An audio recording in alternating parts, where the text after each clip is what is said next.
Tepatnya malam minggu sekitar pukul 12 malam, aku baru saja pulang dari rumah temanku setelah menghadiri pesta ulang tahun teman kuliahku. Setelah ku ketuk pintu rumah, ternyata Bibi Yanti, pembantu Mama, yang membukakan pintu untukku.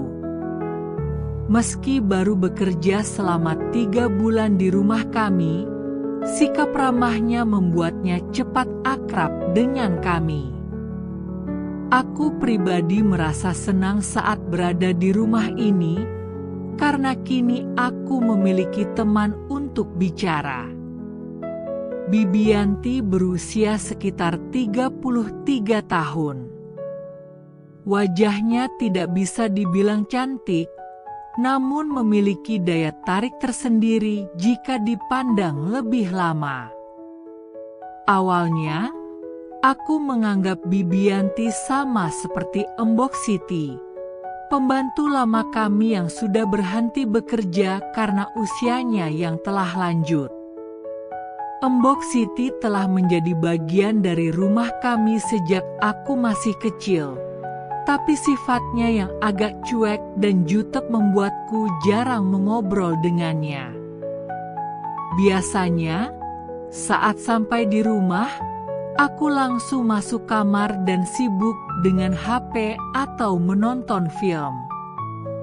Namun, sejak 3 bulan yang lalu, Embok Siti memilih untuk pulang kampung demi merawat anak dan cucunya. Sebelum pergi, ia memperkenalkan Bibi Yanti untuk menggantikan posisinya. Bibi Yanti ternyata memiliki hubungan kerabat dengan Embok Siti. Ia adalah istri dari adik sepupu Embok Siti di kampung halaman. Suami Bibi Yanti telah merantau menjadi TKI ke luar negeri selama setahun terakhir, sehingga ia kini tinggal sendirian. Bibi Yanti merantau ke kota bukan hanya untuk mencari pekerjaan, tetapi juga untuk membantu ekonomi keluarganya. Tanpa sepengetahuan Bibi Yanti, Embok Siti pernah memberitahuku bahwa keluarganya menyuruhnya bekerja di kota karena baru 6 bulan ditinggalkan suaminya, yang diketahui pernah terlibat masalah dengan Darman, pedagang bakso di kampung. Awalnya, aku bersikap acuh terhadap cerita Embok Siti itu. Namun seiring waktu, rasa ingin tahuku tentang Bibi Yanti pun tumbuh. Sementara itu, Embok Siti berharap agar aku dan Mama bisa menjaga Bibi Yanti selama ia bekerja di rumah kami, dengan harapan ia tidak sering keluar, terutama ke rumah tetangga, karena khawatir ia akan mengulangi kesalahan yang pernah terjadi di kampung halaman. Rasa penasaran itu mulai tumbuh dalam diriku sejak Bibi Yanti terlihat asyik berbincang akrab dengan Mang Wawan, pedagang sayur keliling. Pagi itu, aku bangun agak terlambat, sekitar jam 10, sehingga aku buru-buru mandi dan bersiap untuk berangkat kuliah.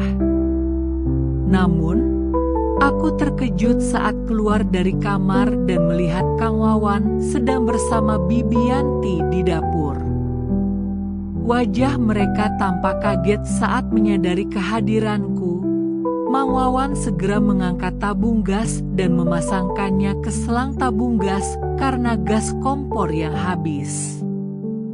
Aku tidak curiga karena Mang Wawan memang biasa membantu Embok Siti memasang gas ketika Embok Siti masih bekerja di sini. Namun, rasa percayaku mendadak hilang ketika aku mengetahui kebenaran yang terjadi di dapur. Sore hari, setelah pulang kuliah, aku iseng memeriksa rekaman CCTV di dapur. Saat itu, aku terperangah melihat apa yang terjadi. Anehnya, Meskipun sebelumnya aku berniat memarahi Bibi Yanti, kini aku tidak bisa marah padanya. Rasa penasaranku justru semakin besar terhadap Bibi Yanti yang baru 3 bulan bekerja di rumahku. Aku pun memutuskan untuk merahasiakan apa yang kulihat dari Mama, karena aku tahu Mama pasti akan langsung memecat Bibi Yanti jika mengetahui kejadian malam itu. Kebetulan, saat itu Bibi Yanti membukakan pintu untukku setelah aku pulang dari acara ulang tahun teman. Aku mengajak Bibi Yanti ngobrol, mengingat Mama sudah tidur dan biasanya sangat nyenyak tidurnya hingga pagi. Kupikir ini adalah kesempatan baik untuk berbicara dengan Bibi Yanti. Bibi Yanti, ada yang ingin saya tanyakan, kataku. Ada apa, Den? Kok kelihatan serius banget? Tanya Bibi Yanti. Ada yang ingin saya tanyakan, Bibi. Tapi jika sudah ngantuk, kita bisa bicarakan besok, jawabku. Enggak kok, Den. Bibi malah enggak bisa tidur. Ngobrolnya sekarang saja kalau memang penting, pinta Bibi Yanti. Kenapa Bibi enggak bisa tidur? Apa Bibi kepikiran suami yang di luar negeri atau malah Mang Wawan? Tanyaku. Saat aku menyebut nama Mak Wawan, wajah Bibi Yanti mendadak berubah, terlihat salah tingkah dan tidak berani menatapku. Ah, Den Seno, bisa-bisa saja. Ngapain Bibi mikirin Mang Wawan?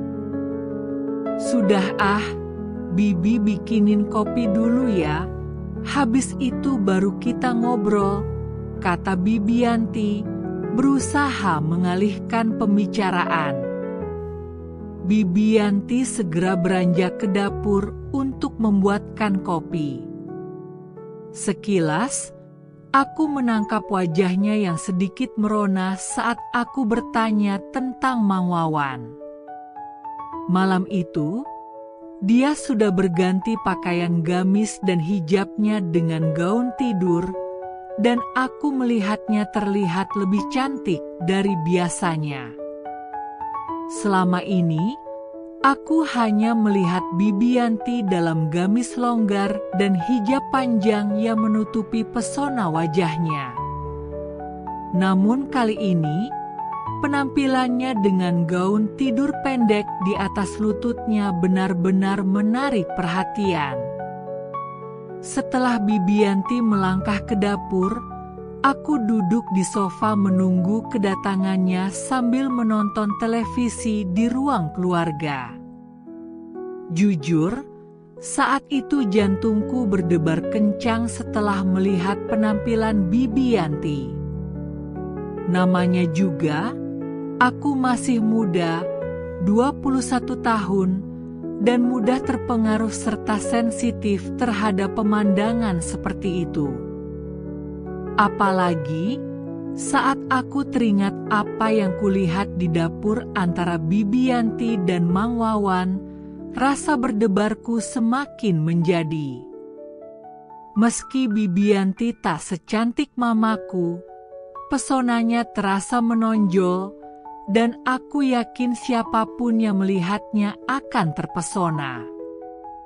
Tak heran jika tukang bakso di kampungnya nekat mendekatinya setelah lama ditinggal suami yang merantau. Begitu pula Mang Wawan, yang berani masuk ke dapur demi bisa berduaan dengan Bibi Yanti, pembantu di rumahku. Tak lama, Bibi Yanti kembali dengan secangkir kopi di tangannya. Dengan senyum manis, ia meletakkan gelas itu di meja kecil di depan sofa sebelum duduk di sampingku. minum dulu, dan biar santai kita ngobrol, katanya setengah berbisik. Iya, aku akan minum dulu, jawabku sambil memperhatikan Bibi Yanti yang duduk sangat dekat denganku. Dia menatapku dengan senyum penuh makna. "Seno, kenapa sih kamu terlihat grogi di dekat Bibi?" "Harusnya Bibi yang grogi dekat majikan," ucap Bibi Yanti. "Iya, saya memang jarang duduk dekat wanita. Mama melarangku memiliki pacar sebelum lulus kuliah dan mendapatkan pekerjaan," kataku. "Ya sudah, kita obrolin soal apa, Den?" Bibi jadi penasaran, "Kenapa kamu ngajak ngobrol malam-malam begini?" tanya Bibi Yanti. Saat itu, aku menanyakan tentang Mang Wawan dan memberitahu Bibi Yanti bahwa aku sudah tahu semuanya karena semua terekam dalam kamera CCTV di rumah. Wajah Bibi Yanti terlihat kaget mendengar ucapanku, dan seketika itu juga wajahnya berubah sedih. "Maaf, Den Seno. Bibi tidak sengaja melakukan itu karena Mang Wawan terus mendesak dan merayu Bibi. Kamu tahu sendiri, kan? Sudah lama Bibi tidak bertemu suami yang kini jadi TKI di luar negeri," jelasnya sambil meneteskan air mata. Aku memahami situasi dan kondisi Bibi Yanti yang jauh dari suami, tetapi hal itu tidak bisa dibenarkan. Apalagi, aku juga tahu bahwa dia pernah melakukan kesalahan serupa ketika di kampung halaman dulu. Sebuah nada tegas meluncur dari mulutku. Wajah Bibi Yanti semakin merona, dan tangisnya mulai pecah perlahan. Dia minta maaf dan mengaku menyesali kesalahannya. Saat itu, Bibi Yanti meraih pakaian untuk mengusap air matanya, namun gaunnya terangkas sedikit, membuatku tak sengaja melihatnya. "Den Seno, tolong Bibi. Jangan sampai Mama dan Seno mengetahui hal ini, Bibi pasti akan dipecat," pinta Bibi Yanti, semakin membuatku berdebar karena ia bergeser lebih dekat dan menepuk bahuku, meminta kebijaksanaan dariku. "Iya, Bibi. Saya tidak akan menceritakan masalah ini kepada siapapun, termasuk Mama. Tapi Bibi harus janji kepada saya," kataku. "Janji apa?" tanya Bibi Yanti penasaran. "Bibi harus berjanji untuk tidak mengulangi lagi dengan Mang Wawan, karena dia sudah punya istri dan anak," jawabku. "Iya, Den Seno, Bibi janji. Dan satu lagi, Bibi harus janji mau mengajarkan saya," ujarku dengan sedikit bergetar dan malu. Aduh, ini bisa bikin Bibi khawatir dan sedih, tapi malah sekarang bikin saya tersenyum, kata Bibi Yanti sambil tertawa kecil. Dia melanjutkan, "Mana mungkin saya berani mengajarkan kamu sebagai anak majikan. Apalagi sesuatu yang dilarang sama mamamu. Kalau Bibi tidak mau, rahasiamu bisa sampai tersebar dan jadi viral," kataku sok cuek. Bibi Yanti terdiam, menatapku, dan bertanya, "Den Seno serius dan mau sama Bibi?" Bibi kan jauh lebih tua dari Dan Seno, dan kamu masih muda serta ganteng. Lebih baik kamu cari pacar saja, pasti banyak gadis yang suka sama kamu. Aku tidak menjawab lagi, tetapi ku jawab dengan tarikan tanganku yang membuat Bibianti terkejut saat dia berlabuh dalam pelukanku.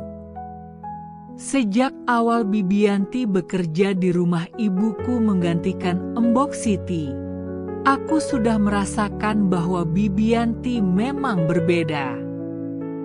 Perhatiannya padaku jauh lebih besar dibandingkan Embok Siti yang sebelumnya. Embok Siti sangat jarang berbicara dan mengobrol denganku, sementara Bibianti sejak awal sudah tampak ingin mendekat dan menjalin keakraban sebagai anak majikannya. Sebagai anak satu-satunya dari ibuku yang bekerja sebagai direktur sebuah perusahaan terkemuka, aku sudah terbiasa sendirian di rumah.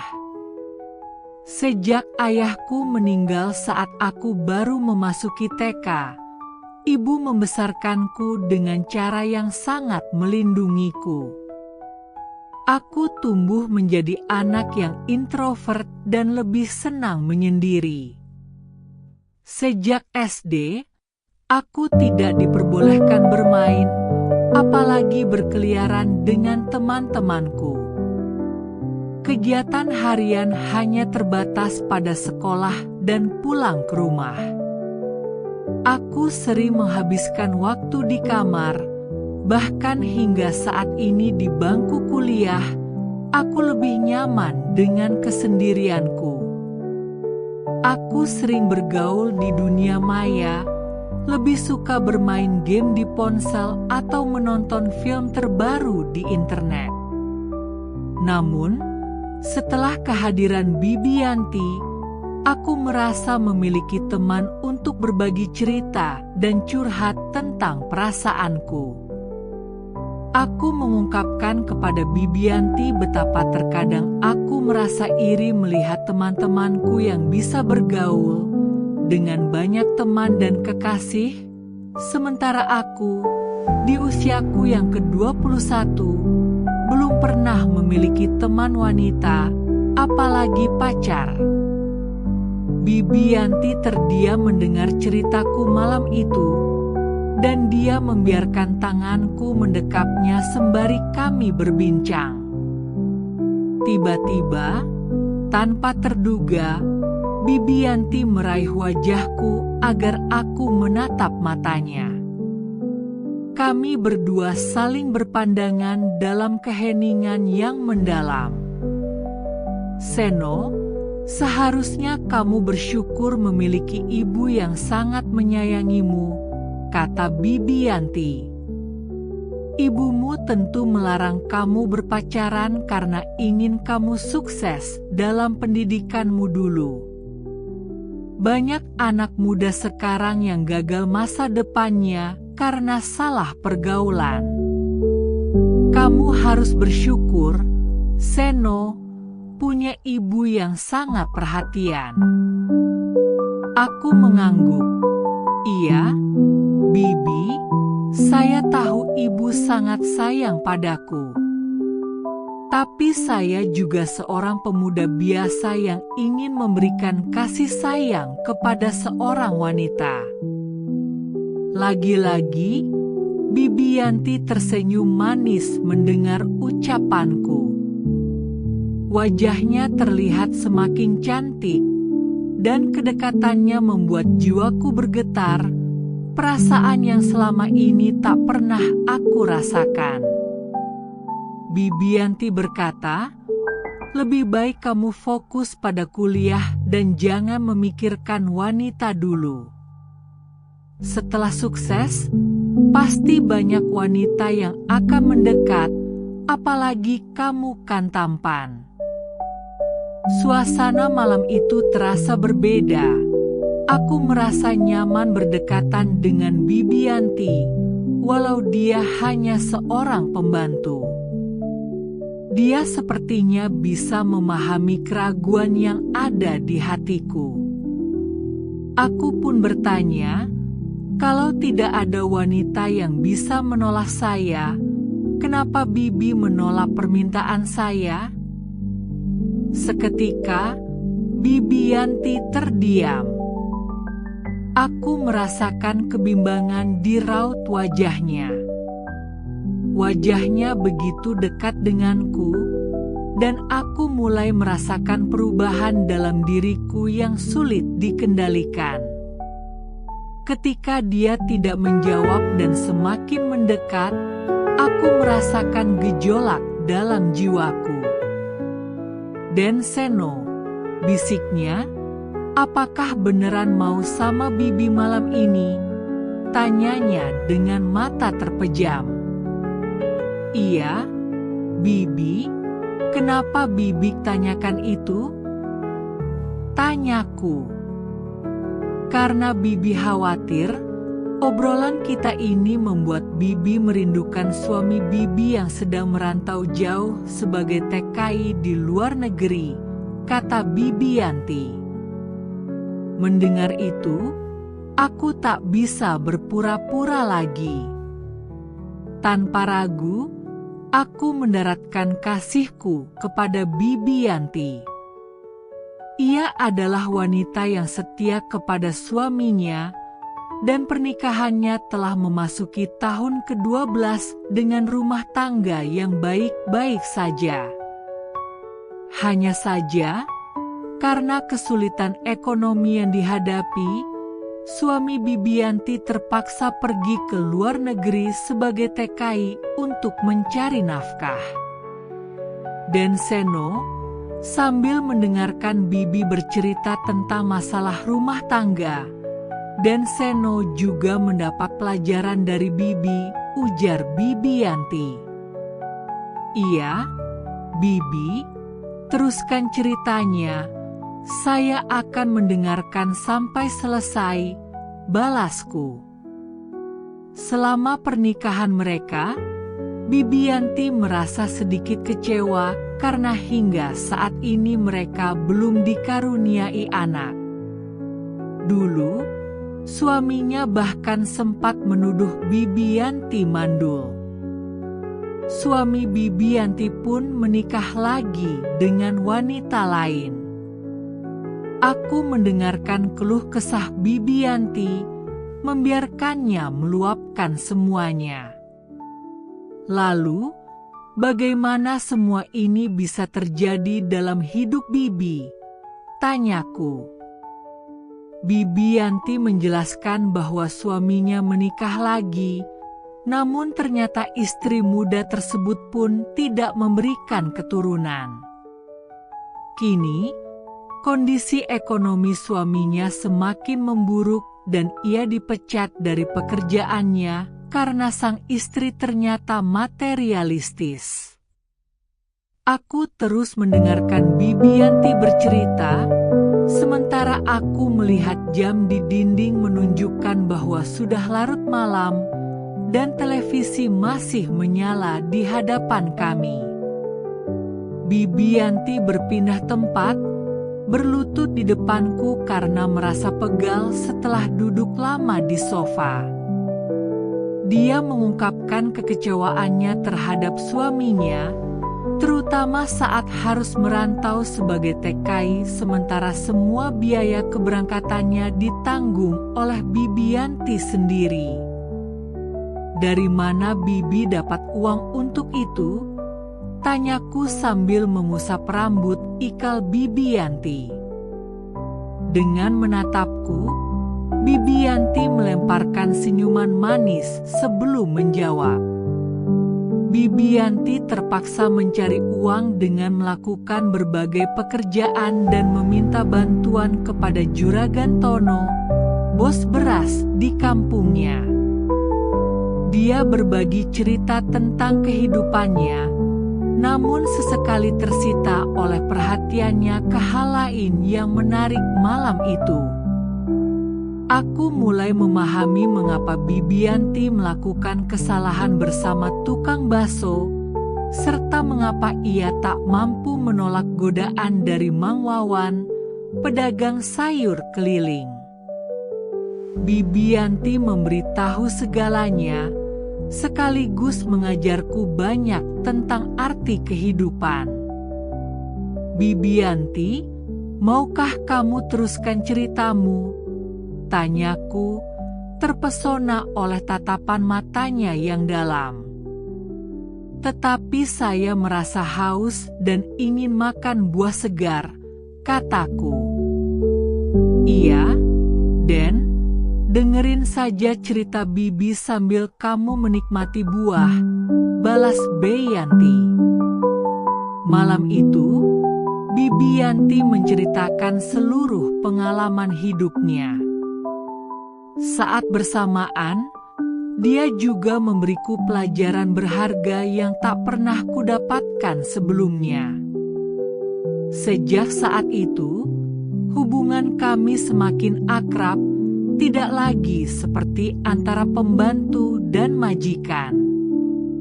Mamaku pun senang melihat perubahan sikapku yang lebih menghargai pembantu rumah tangga. Bibi Yanti berjanji untuk tidak mengulangi kesalahan masa lalunya dengan Mang Wawan, meskipun diam-diam kesalahan yang sama terjadi lagi, kali ini bersamaku, anak majikannya sendiri. Kerjasama rahasiaku dengan Bibi Yanti terus berlanjut hingga suaminya selesai kontrak sebagai TKI dan kembali ke kampung halaman. Kenangan bersamanya akan selalu kuingat. Di sebuah desa kecil yang damai, hiduplah seorang gadis muda bernama Alia. Baru beberapa bulan lalu ia menyelesaikan pendidikan di bidang tata busana. Namun alih-alih fokus mencari pekerjaan, Alia justru seringkali menjadi bahan perdebatan dengan ibunya. Alasannya tak lain adalah kedekatannya dengan Rio, seorang pemuda dari lingkungan sekitar yang dianggap kurang memiliki arah. Alia, dengan paras menawan, kulit bersih eksotis, dan bentuk tubuh yang kerap membuat iri teman-temannya, merasa tak ada yang salah dengan keinginan untuk menjalin kasih. Rio pun sering memuji kecantikannya, menyebutnya berbeda dari gadis-gadis lain di kampung mereka. Namun, bagi sang ibu, semua pujian itu tak berarti jika hanya mendatangkan gunjingan. Oleh karena itu, ibu memutuskan bahwa Alia harus pindah ke kota, tinggal bersama kakak perempuannya, Kak Tiara, yang sudah 5 tahun bekerja di sebuah pabrik. Harapannya, di kota Alia bisa menjadi lebih mandiri dan terhindar dari pengaruh lingkungan kampung yang kurang sehat. Alia pun tak punya pilihan selain menyetujui keputusan tersebut.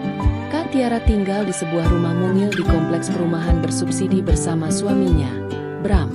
Hunian mereka sangat sederhana, hanya memiliki 2 kamar tidur, dapur kecil, dan area keluarga yang menyatu dengan ruang tamu.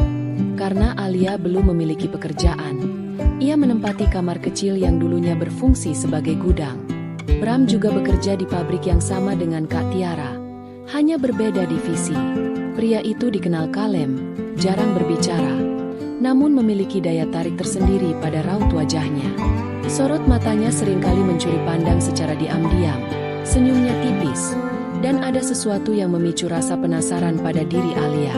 Ketika pertama kali tiba di kediaman Kak Tiara, Alia langsung disambut dengan senyum lebar sang kakak. Meskipun tubuhnya sudah lelah menggendong tas ransel besar, melihat Kak Tiara seolah meluruhkan segala kepenatan. Alia, akhirnya sampai juga. Lelah ya di perjalanan? Tanya Kak Tiara seraya menarik Alia masuk. Lumayan, Kak.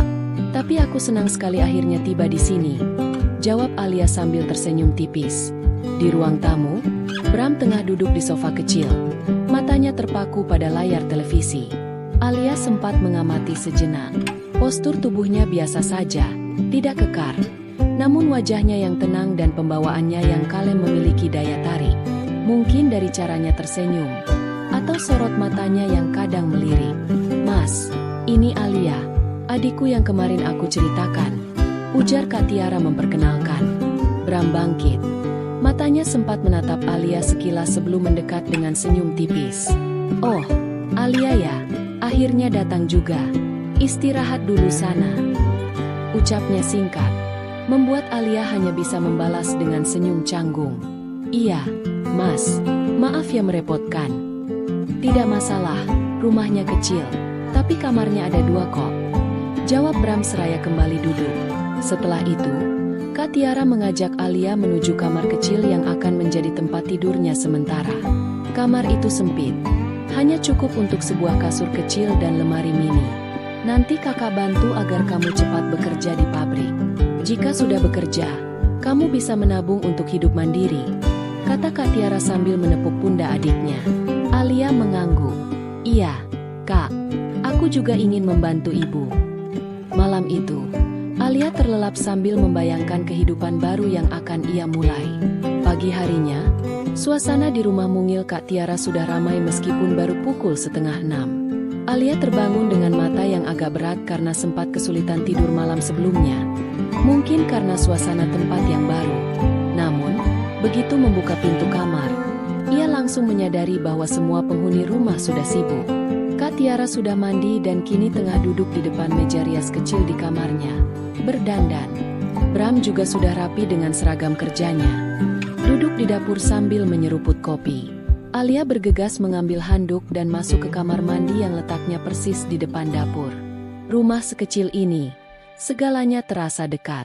Apalagi kamar mandi itu hanya disekat oleh dinding tipis dari dapur, sehingga suara dari luar pasti terdengar. Setelah mandi, Alia keluar dengan rambut masih basah, mengenakan kaos longgar dan celana pendek. Ada sedikit rasa canggung saat hendak berjalan menuju kamarnya. Bram masih duduk di kursi dapur. Matanya seolah otomatis mengikuti setiap gerakannya. Alia pura-pura tak acuh. Namun jelas terlihat ia melirik dari ujung matanya. Senyum tipisnya, seolah tanpa maksud apa-apa, justru membuat Alia salah tingkah. Ia buru-buru masuk kamar, menutup pintu, dan menarik napas panjang. Duh, kenapa sih aku jadi merasa aneh begini? Pikirnya. Setelah berganti pakaian, Alia berdandan seadanya. Hanya memakai bedak dan lipstik tipis agar terlihat segar.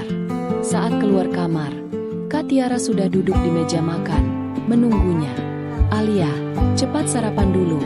Kita berangkat 1/2 jam lagi ya, katanya. Alia duduk di sampingnya, sementara Bram di depannya. Mereka bertiga makan dengan Kak Tiara yang paling banyak berbicara. Ia memberitahu bagaimana proses melamar kerja nanti, apa saja yang harus dibawa, serta tips saat wawancara. Pokoknya jangan grogi, Al. Jawab saja santai. Kalau bingung bilang apa adanya, kata Kak Tiara sambil mengunyah. Alia hanya mengangguk-angguk. Namun separuh perhatiannya tertuju pada Bram. Pria itu makan perlahan, tak banyak bicara, tapi matanya sesekali melirik Alia. Apalagi saat Kak Tiara sedang berbicara panjang lebar, Alia merasa tidak nyaman. Perasaan ini aneh. Lirikan itu bukan yang frontal, tapi cukup membuatnya merasa risih. Alia hanya pura-pura sibuk dengan piringnya, tak berani mengangkat kepala terlalu lama. Tidak lama kemudian, Bram membereskan piringnya dan bangkit dari kursi. Aku berangkat duluan ya, katanya kalem sambil mengambil tas kerjanya. Iya, Mas, hati-hati, jawab Kak Tiara sambil melirik sebentar, lalu kembali berbicara pada Alia. Alia hanya mengangguk kecil, tak berani menatap ke arah Bram. Saat pria itu lewat di belakangnya, Alia merasa ia memberinya lirikan kecil lagi, namun ia pura-pura tak peduli. Setelah Bram pergi, Alia dan Kak Tiara pun bersiap-siap. Mereka berangkat bersama naik motor Kak Tiara menuju pabrik, tempat Alia akan mencoba melamar kerja. 3 hari setelah melamar, Alia resmi diterima di pabrik yang sama dengan Kak Tiara. Ada perasaan lega yang luar biasa. Akhirnya ia tidak hanya menumpang makan di rumah mereka. Kak Tiara pun terlihat senang, karena Alia kini bisa bekerja bersamanya di bagian yang sama. Bulan pertama tinggal di rumah mereka berjalan cukup lancar. Alia mulai terbiasa dengan ritme kerja di pabrik dan suasana rumah yang kecil namun nyaman. Kak Tiara sangat perhatian, selalu menanyakan bagaimana hari-harinya di pabrik. Namun ada satu hal yang membuat Alia merasa aneh. Bram sebenarnya tidak banyak bicara, apalagi padanya jika ada Kak Tiara. Ia lebih sering diam atau hanya sesekali menimpali percakapan mereka. Tapi Alia seringkali merasa Bram memperhatikannya, terutama jika Kak Tiara sedang tidak sadar. Tatapannya bukan yang terang-terangan, tapi cukup jelas untuk membuat Alia merasa tidak nyaman. Pernah suatu kali, saat Kak Tiara sedang memasak di dapur, Alia duduk di ruang tamu sambil bermain ponsel. Ia bisa merasakan dengan jelas mata Bram melirik dari samping. Saat ia pura-pura tidak sadar, pria itu tetap saja diam tak berbicara apa-apa. Namun ada juga momen yang lebih membuat Alia salah tingkah. Ketika Kak Tiara sedang pergi ke toko atau tidak ada di rumah, Bram seringkali tiba-tiba mengajaknya mengobrol. Topiknya terlihat biasa saja, seperti menasihati Alia agar rajin bekerja dan tidak bermain-main. Namun cara dia berbicara itu membuat Alia merasa seolah ada maksud lain. "Alia, kamu harus fokus bekerja ya. Jangan sampai seperti waktu di kampung banyak bermain dengan para pemuda," katanya suatu saat ketika mereka berdua saja di rumah.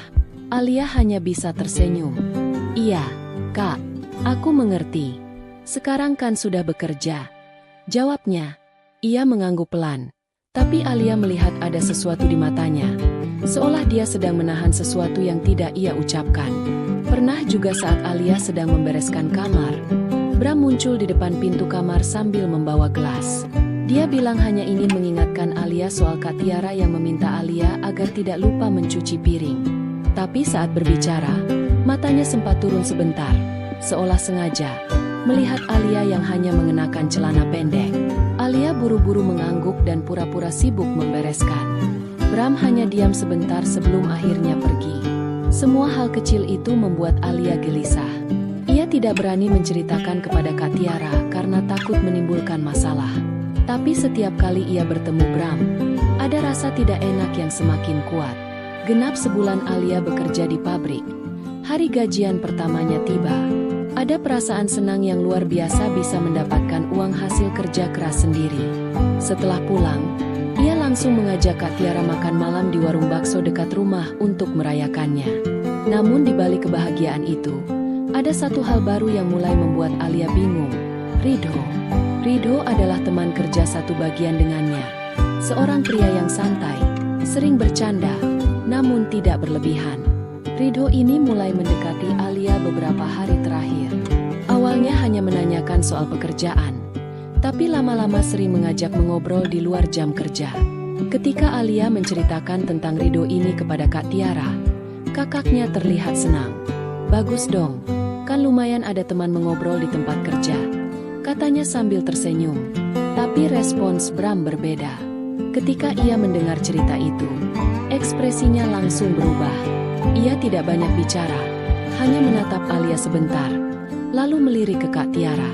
Beberapa hari kemudian, Bram mulai memprovokasi Kak Tiara soal Ridho. "Aku dengar-dengar si Ridho itu pria yang tidak benar. Katanya dia suka mendekati wanita-wanita di pabrik. Jangan sampai Alia ini berpacaran dengannya," katanya saat makan malam. Alia yang sedang makan langsung berhenti, bingung mengapa Bram tiba-tiba berbicara seperti itu. Kak Tiara yang tadinya santai, jadi malah terlihat berpikir, "Iya ya, jangan-jangan benar juga. Alia, kamu hati-hati saja ya, jangan mudah dekat dengan pria." Kak Tiara langsung memberi peringatan kepada Alia. "Tidak kok, Kak, aku biasa saja dengan Ridho," jawab Alia cepat. Tapi efeknya tetap ada. Beberapa hari kemudian, ketika Alia bilang ia ingin mencari tempat kos, pikirnya agar tidak merepotkan mereka, Kak Tiara langsung menolak. "Jangan, kamu di sini saja. Lagi pula kalau kamu kos, aku jadi tidak bisa mengawasimu. Aku takut saja kamu nanti bertemu teman yang tidak benar," katanya serius. Alia mau tak mau menuruti. Lagi pula ia juga belum terlalu yakin soal mencari kos. Jadi, biarlah dulu tinggal di rumah Kak Tiara. Tapi semakin lama, Alia merasa Bram menjadi semakin aneh. Suatu sore, Kak Tiara sedang keluar berbelanja di toko kelontong di dekat rumah. Alia sedang di dapur membereskan piring. Ketika Bram muncul, tiba-tiba ia berjalan pelan ke arah Alia. Ekspresinya datar, tapi ada sesuatu yang tidak biasa di matanya. "Alia, sini sebentar," katanya pelan sambil berjalan ke ruang tamu. Alia bingung. tapi tetap menuruti. Di ruang tamu, ia duduk di sofa, sementara Alia berdiri di depannya. "Kamu dengarkan saya ya, saya hanya ingin menasihatimu," katanya pelan. Alia hanya mengangguk, merasa ada yang aneh, tapi tidak berani berbicara. Ia mulai berbicara soal Ridho lagi, mengatakan kalau pria itu tidak baik untuk Alia. Alia hanya menjawab pendek-pendek, tapi tiba-tiba Bram menarik tangannya agar Alia duduk di sebelahnya. "Saya hanya tidak ingin kamu salah jalan, Alia. Kamu itu harus hati-hati.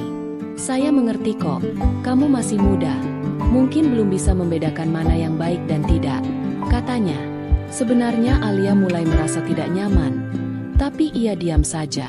Tangan Bram yang tadi menarik tangannya kini naik ke lengannya, meremas pelan.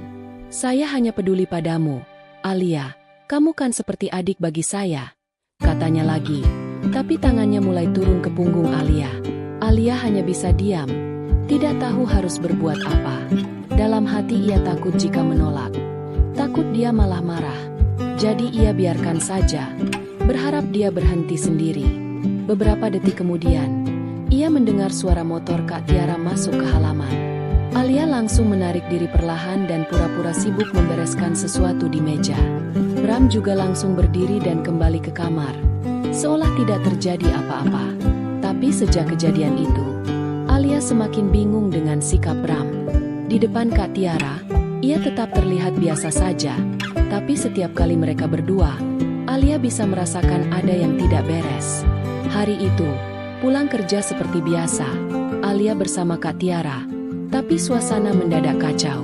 Saat Alia dilabrak di depan pabrik, seorang wanita tak dikenal tiba-tiba mendekatinya dan langsung memaki-maki, menunjuk-nunjuk wajahnya. Kamu ya yang namanya Alia? Dasar wanita tak tahu diri, sudah tahu Ridho punya kekasih, masih saja digoda," bentaknya keras. Alia terkejut setengah mati, tak menyangka akan dipermalukan seperti ini. Kak Tiara yang berada di sampingnya langsung ternganga, tak kalah kaget. Tunggu, ini apa kamu? Ini siapa ya?" Kak Tiara akhirnya buka suara. "Aku kekasih Ridho, pria yang suka mendekati adikmu. Kamu ini mau sampai kapan? Kamu tidak tahu diri, hah?" Wanita itu terus berteriak-teriak, membuat orang-orang di sekitar memperhatikan. Alia tidak bisa berkata apa-apa, hanya menunduk sambil menahan air mata. Kak Tiara akhirnya menarik Alia dan mengajaknya pergi, meninggalkan wanita itu yang masih mengomel tidak jelas. Sepanjang perjalanan pulang, Kak Tiara diam saja. Wajahnya terlihat sangat marah. Alia hanya bisa menunduk, berjalan di sampingnya tanpa berani berbicara. Begitu sampai rumah, Kak Tiara langsung membuka pintu dengan keras dan menyuruh Alia masuk. "Kamu duduk," perintahnya tegas. Alia menuruti, duduk di sofa sambil menunduk. Kak Tiara berdiri di depan Alia, tangannya bersedekap. "Aku ini sudah bicara berkali-kali, Alia jangan dekati Ridho. Sekarang lihat, ini yang kamu dapat. Membuat malu diri sendiri, membuat malu aku juga di pabrik," bentaknya. Alia tidak bisa menahan air mata lagi, menangis saja sambil menunduk, tidak berani melawan. "Kamu pikir mudah, hah? Besok kalau orang-orang tahu soal ini, nama baik keluarga kita bagaimana? Aku tuh sudah susah-susah mengajak kamu ke sini agar kamu berubah, Alia," tambahnya. Kak Tiara akhirnya menyerah mengomel, lalu masuk ke kamarnya sambil menutup pintu dengan keras. Alia masih duduk di sofa, menangis sendiri. Lalu ia berjalan masuk ke kamarnya. Alia sedang duduk di pojok kasur, menunduk sambil menangis pelan. Ketika tiba-tiba pintu kamar terbuka perlahan. "Alia!" Suara Bram terdengar pelan di depan pintu. Alia bingung mau menjawab apa, tapi dia tidak menunggu lama. Pintu didorong pelan, dan Bram masuk begitu saja tanpa menunggu izin. Mas, ada apa?" tanya Alia terbata-bata, buru-buru mengusap air mata. Bram melihat ke arahnya, lalu menutup pintu pelan. Dia berjalan mendekat, duduk di pinggir kasur, tidak jauh dari Alia. "Saya dengar tadi kamu dimarahi Kak Tiara. Kamu tidak apa-apa?" tanyanya lembut. Alia hanya mengangguk pelan, tidak berani menatapnya. Tapi Tapi air matanya malah semakin deras keluar. "Sudah, jangan menangis terus. Kamu masih muda. Banyak yang harus kamu pikirkan. Yang penting kamu belajar dari semua ini," katanya sambil mengusap rambut Alia pelan. Alia tidak tahu kenapa, tapi sikapnya membuat ia semakin bingung. Biasanya Bram tidak pernah begini. Sekarang ia terlihat benar-benar perhatian padanya. Tangannya terus mengusap kepala Alia, dan ia hanya bisa diam. "Saya mengerti kamu lagi sedih, tapi jangan menyalahkan diri kamu terus ya," katanya sambil merangkul Alia pelan. Alia hanya bisa diam, tidak berani melawan. Bram merangkul Alia lebih erat, sampai-sampai ia bisa merasakan napasnya yang hangat di samping telinganya. "Sudah, saya ada di sini. Kalau kamu ada apa-apa, cerita saja sama saya," katanya pelan. Alia merasa ada yang tidak beres, tapi ia juga tidak tahu harus bagaimana. Setelah beberapa detik, ia akhirnya tersadar dan buru-buru melepaskan rangkulan. "Iya, Mas, terima kasih ya. Aku sudah tidak apa-apa kok," jawab Alia sambil menjauh sedikit. Bram diam sebentar, lalu berdiri. Dia masih menatap Alia sebelum akhirnya berbicara lagi. "Ya sudah, istirahat ya. Jangan terlalu dipikirkan," katanya sebelum keluar dari kamar. Begitu dia pergi, Alia langsung menghempaskan badan ke kasur. Perasaannya campur aduk. Di satu sisi, ia masih terpikirkan soal Ridho dan Kak Tiara. Tapi di sisi lain, ia mulai merasa ada yang aneh dengan sikap Bram. Malam itu, Alia jadi susah tidur terus-menerus memikirkan semuanya. Besoknya, suasana pabrik lagi sibuk sekali. Bagian Kak Tiara mendapat tugas lembur untuk mengejar target ekspor dari pagi sampai sore. Ia sudah sibuk bolak-balik mengecek hasil kerja timnya. Sementara Alia yang tidak kena jadwal lembur, bekerja seperti biasa dan pulang tepat waktu. "Alia, kamu pulang dulu saja sama Bram ya. Kakak belum tahu selesai jam berapa. Masih banyak yang harus diselesaikan," kata Kak Tiara sambil mengelap keringat di keningnya. "Iya, Kak, hati-hati lemburnya ya," jawab Alia sambil membereskan tas. Bram, yang ternyata juga tidak lembur, sudah menunggu di depan gerbang pabrik. Alia berjalan bersamanya ke parkiran motor. Tidak banyak mengobrol. Suasana jalan pulang agak sepi dan ia hanya duduk diam di boncengan motor Bram. Sampai di rumah, Alia langsung masuk kamar untuk berganti baju. Rasanya lelah sekali setelah seharian bekerja. Bram juga hanya bilang mau duduk di ruang tamu sambil menonton TV. Setelah berganti baju, Alia ke dapur untuk mencari minum. Bram terlihat sedang duduk santai di sofa, tapi matanya mengikuti Alia waktu ia lewat di depannya. Alia jadi agak risih, tapi pura-pura tidak tahu saja. "Alia, sini dulu," tiba-tiba ia memanggil. Saat Alia baru saja mau kembali ke kamar, ia berhenti di pintu dapur, melihat ke arahnya. "Iya, Mas, ada apa?" tanya Alia pelan. Bram duduk tegak. Matanya tidak lepas dari Alia. "Kamu tidak capek kan? Sini, duduk dulu. Saya mau mengobrol sebentar," katanya. Alia bingung. Rasanya aneh sekali. Tapi ia tetap berjalan ke sofa dan duduk di ujung, agak jauh dari dia. "Saya mau bilang, kamu itu sebenarnya anak baik Alia. Saya senang melihat kamu sekarang lebih rajin bekerja. Kak Tiara juga pasti bangga," katanya sambil tersenyum tipis. Alia hanya mengangguk-angguk, tidak tahu harus menjawab apa. Tapi tiba-tiba ia mengulurkan tangannya menyentuh rambut Alia pelan. "Kamu itu cantik sekali Alia. Saya tidak heran kalau pria-pria di pabrik banyak yang melirik," katanya lagi sambil melihat Alia dalam-dalam, membuat suasana jadi aneh. Alia langsung terkejut, tapi tidak berani bergerak. Tangannya masih di rambutnya, dan Alia mulai merasa deg-degan. "Mas, aku mau ke kamar dulu." Alia akhirnya buka suara, berusaha berdiri, tapi Bram menahan tangannya, membuat Alia tetap duduk. "Tidak usah buru-buru. Saya hanya ingin mengobrol. Kamu ini tidak percaya sama saya ya?" katanya dengan nada pelan tapi penuh tekanan. Alia tidak bisa menjawab, hanya diam sambil menunduk. Bram makin mendekati Alia, dan ia bisa merasakan pria itu duduk lebih rapat. "Alia, saya tidak akan menyakitimu. Saya hanya ingin kamu tahu kalau kamu istimewa, bisiknya sambil menyentuh pipi Alia. Alia mulai merasa takut, tapi tubuhnya kaku, tidak bisa bergerak. Sekian detik berlalu, dan Bram makin dekat. Tangannya pindah ke bahu Alia, dan ia hanya bisa diam, sambil berharap semua ini cepat selesai. Alia masih duduk kaku di sofa. Tangan Bram yang tadinya ada di bahunya kini pelan-pelan turun ke punggungnya. Napas Alia jadi tidak karuan, dan ia merasa hawa di ruangan makin sesak. "Mas, aku..." Suara Alia bergetar, tapi Bram hanya menatapnya lebih dalam. Senyumnya tipis, tapi ada sesuatu di matanya yang membuat Alia takut. "Kamu tidak perlu takut, Alia. Saya hanya ingin mengobrol lebih dekat sama kamu," katanya pelan. Suaranya lembut, tapi rasanya tidak nyaman di telinga Alia. Alia mencoba berdiri lagi. Bram memintanya untuk tetap duduk. "Mas, tolong, aku tidak enak sama Kak Tiara." Akhirnya Alia berbicara dengan nada sedikit tegas, walaupun suaranya tetap kecil. Bram diam beberapa detik, sunyi sejenak, tapi dia tidak menghiraukan perkataan Alia. "Kak Tiara tidak perlu tahu. Alia, kamu tenang saja," katanya sambil mendekatkan mukanya. Alia langsung mundur sedikit, tapi dia makin mendekatkan wajahnya ke arahnya. "Mas, ini tidak baik."